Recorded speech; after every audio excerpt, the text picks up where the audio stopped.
You'll know if you should buy the G-Wolves HTX Ultra 8K in the next 105 seconds. Here's your TLDR. The HTX Ultra is G-Wolves' newest entry into the super light full-ish size mouse space. It's a 32-gram wireless mouse that does up to 8K polling, and the standard G-Wolves lack of coding will make you commit to grip tape alchemy or learn new grip philosophies against your will. If you're a competitive claw or fingertip player and you want the most telepathic wireless mouse feel you can get, the HTX Ultra 8K is honestly kind of cracked.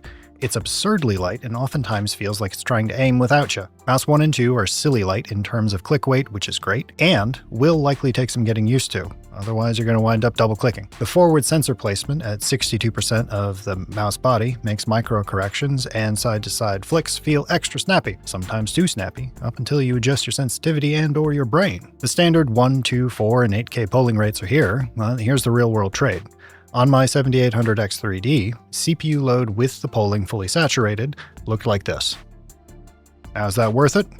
It depends on your refresh rate, your game, and your tolerance for diminishing returns. Big downsides on offers here are that the stock coding is slick and not in the good way, and most people are going to want to mod it. I did, but not with grip tape. More on that later. Stock dot skates are fine on cloth, but not great on glass. But if you're in the market for a G-Wolves mouse, you likely already have a stack of aftermarket skates and know what you like. And on my unit, mouse 1 and 2 have a bit of side-to-side travel, which is minor, but it's there, so know there might be some weird QC things going on. 8K polling drinks battery life faster than a sailor back from the Beaufort Sea, and the overall verdict here is that if you're chasing top-end competitive feel and you're cool doing some light enthusiast homework, absolutely buy it. Now, it's a pass if you want a premium out-of-the-box polish, perfect QC, or all-day battery that you can forget about charging for days at a time at max settings. Now, if all you wanted was that TLDR, cool, thanks for stopping by. Before you go, do us a favor and hit the YouTube buttons. And let the robots on the back end know this was a useful video. Suggest it to more people. Now, if you want a more detailed breakdown, stick around. If you're new here, hi, I'm Squid. I cover action and shooter titles and apparently gear now. Name of the game here is maximum meaningful info and minimum reaction faces. No padding for watch time, no I gasped at a scroll wheel thumbnails. The HTX Ultra 8K, which we're just going to call it the HTX henceforth, because that's a mouthful, is not trying to be the mouse that everyone loves, which is par for the course for G-Wolves and also an idea I can get behind. It's trying to be the mouse that makes a very specific type of FPS player go, oh, so this is what low inertia in a full-size mouse actually means. The whole concept is pairing high-performance internals with an insanely low weight, about 32 grams before skates and grip solutions, all in a medium-small symmetrical shape. That's the pitch. And to be fair, it largely delivers, but with some asterisks. All right, so talking about specs real quick, hard metrics and whatnot. The crunchy bits will be on screen with more details. Cliff Notes version are you're looking at about 34-ish grams after grip tape, or in my case, a custom coating, and skates. Comes with the PixArt 3950, which goes up to 30K DPI, not that you would ever actually need that. Has the newest Nordic MCU, goes up to 8K wireless, that steps anywhere from 125 Hz all the way up through 1, 2, 4, and 8K. The switches are the Wano transparent orange shell. Scroll encoder is the TTC Gold. All coming in at $139 US. So we're not messing around. This is built to compete in that ultra-light, ultra-fast, ultra-try-hard approved bracket without charging final mass prices. Talking about shape and ergonomics here, my hands are 19 by 9 centimeters, and for me, the HTX lands in a pretty specific sweet spot. Fingertip, yeah, it works. Excellent. Claw, relaxed. Yep. Claw, aggressive. Also, yes. More recently, I've been tinkering with something that's kind of weird, but does actually work for my hand.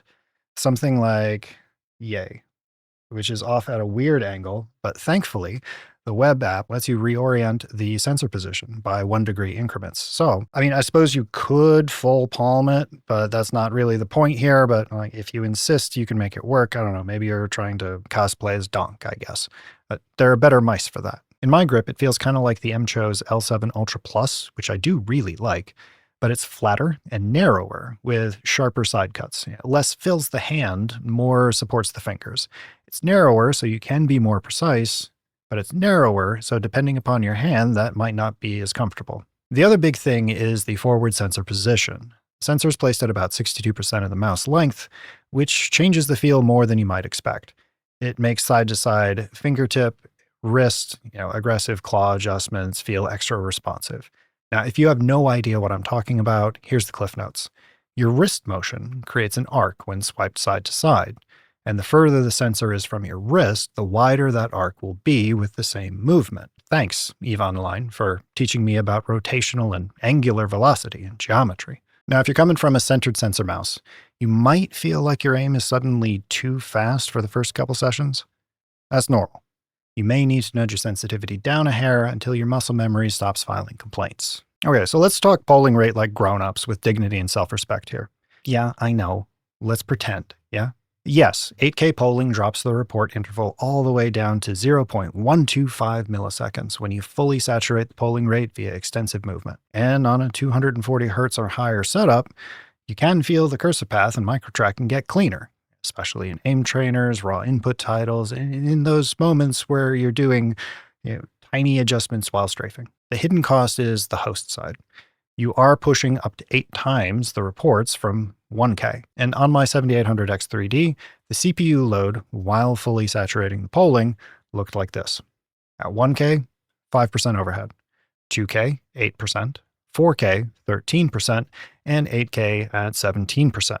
Now that is when you're fully saturating the sensor, not all the time, but that is something to be aware of, especially if you tend to play games that are CPU limited. So the caveats here, your exact numbers will vary based on what you're measuring, background load, and how the game handles input. Some titles are capped at 2K, whether you like it or not. Directionally, this matches the idea that higher polling isn't free, and you need to find that sweet spot for your setup and use case. So here's my practical take. At 1 and 2K, it's set it and forget it. It's the Ronco oven of polling rates. Great baseline, basically no downside for everyday non-FPS use. 4K is probably the best real-world sweet spot if you're on high refresh and you want most of the benefit without being dramatic about it. And 8K is for the latency extremist crowd, the people who will happily pay a CPU tax to shave off a theoretical fraction of a millisecond because you've chosen a life of principles.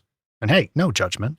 I also buy and do questionable things for reasons and call it principles. Basically my brand. I get it. All right, so for clicks QC and the ever-present My Unit Does This section, the click feels strong overall. The HTX uses mono-transparent orange shells, and they're crisp and significantly lighter than older G-Wolves implementations.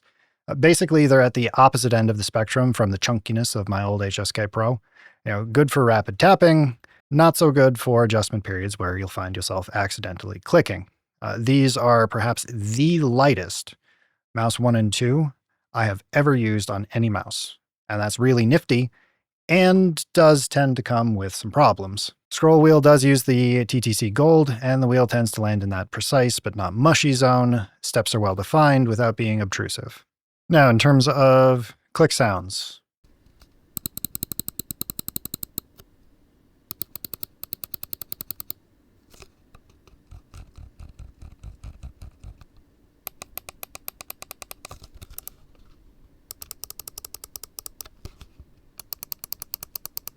now, my specific unit has a little bit of lateral movement on mouse 1 and 2 if you really try for it, but it's not something you're going to notice in-game. If you're extremely sensitive to button wobble, that is something to pay attention to. It doesn't ruin the mouse, but it is a QC-adjacent detail in a product that's priced like it wants you to take it seriously, so be aware. Now, with build quality, there's really not much to say here. It's G-Wolves. It's solid. There's no creak or flex in spots that should be rigid on my unit, and it continues their trend of using the PCB for lateral structural support. I really have no concerns at all about its structural integrity. I've accidentally dropped it off of my desk because my dump stat is Dex at about 30 inches to a tile floor, and it just sort of looked at me like it was pretending to be an N64. It's like, oh, you dropped a TV on me? Like, I give a fuck.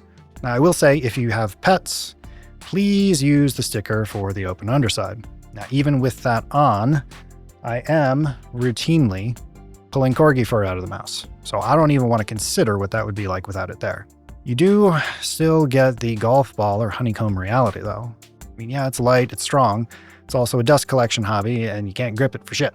And that brings us to the 2 out-of-the-box problems: coating, or lack thereof, and skates. And here's where the enthusiast homework comes in. As for skates, I'm struggling to find a diplomatic way of saying this, so if you're in the enthusiast mouse space, you already most likely are going to be replacing the stock skates on any mouse you buy because you already know what brand and version you like. I'm not going to take points off of this mouse for something that most people do to every mouse they own. Now, personally, I'm a fan of these, which are the Ultra Glide, Ultra Speed, and Ultra Silence versions.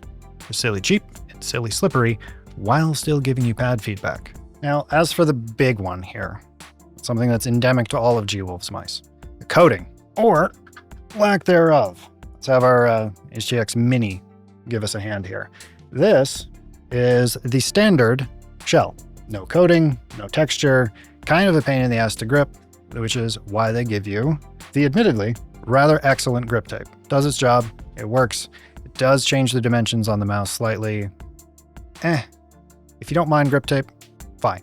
G-Wolves is on record saying they're not going to provide coatings for environmental reasons.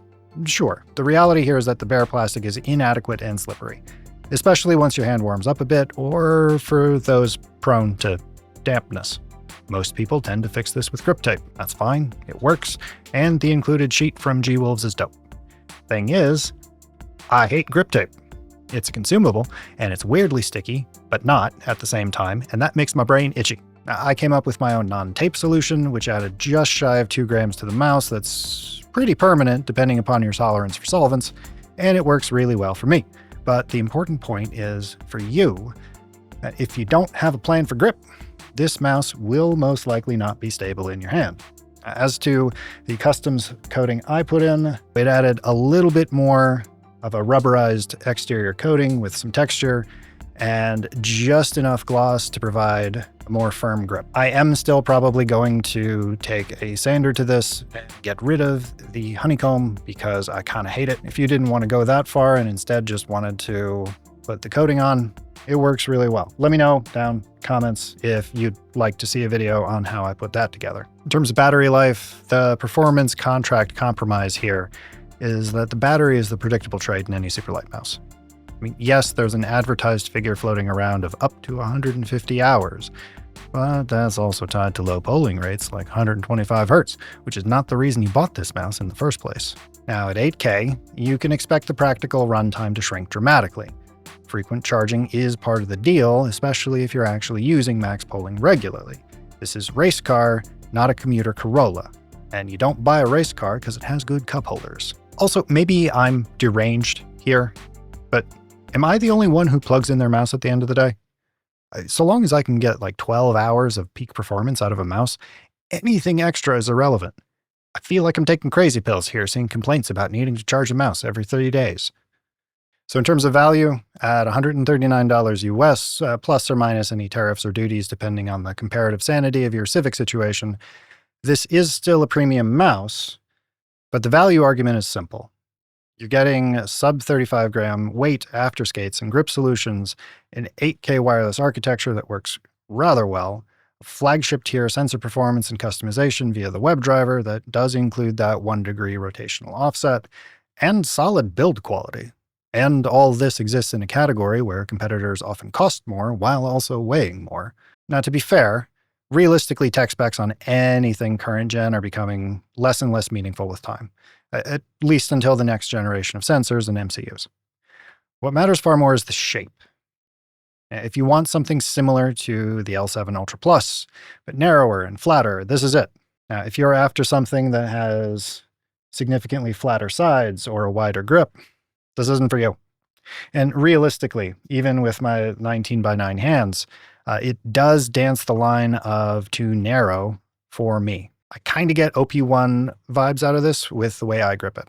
And I loved that mouse. Unfortunately, it had the same problem of being just slightly too narrow, and I wound up giving that away as a Christmas present. And for the right person, the HTX Ultra 8K is a legitimately top-tier tool. Absurd weight, very fast feel, and an input stack built for competitive play. But it's also a mouse that assumes you're willing to finish the product a little bit yourself. Now, if you're that person and you have pockets deep enough for the sticker price, buy it.